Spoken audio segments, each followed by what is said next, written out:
Well, Gitonga, ODM has since refuted these particular claims. They are saying that Philip Etale had not been found with these particular materials. And as you can see behind me, voting goes on despite this altercation and this sort of reports that we are receiving at this moment. And at this moment, I'm joined by Thomas Mudegu, who is the MP for Undanyi and Chief Whip for ODM in the National Assembly, to give us a bit of details of what has been happening. Welcome to KTN, Mr. Mudegu.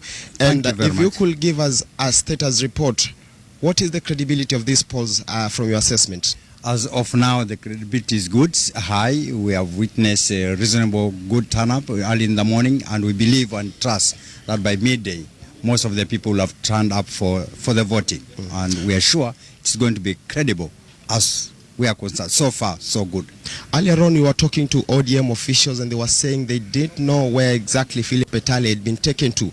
Do we know anything that is the latest from this particular event? Yeah, so far we just want to be calm, want to be cool. We don't want to be diverted to our desired goal. Those are some of the activities that come up from the administrators, they come up from the security personnel. We don't want to divert our attention to the main issue today. It's voting. Whether they are picked Etale, we'll deal later on. But so far, we want to concentrate on the voting so that it is as credible and as free as possible.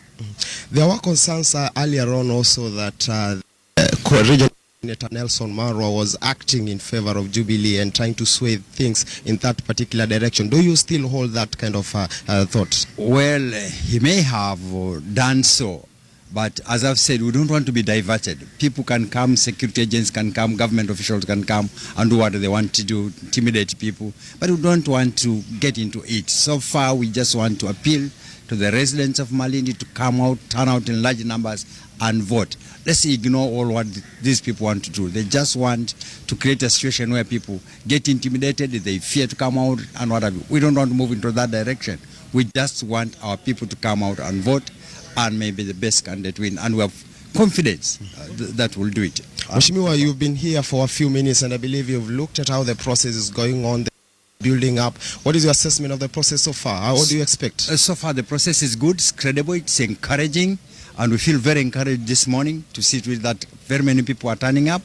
It's going on smoothly. There are no hitches. I've visited all the stations.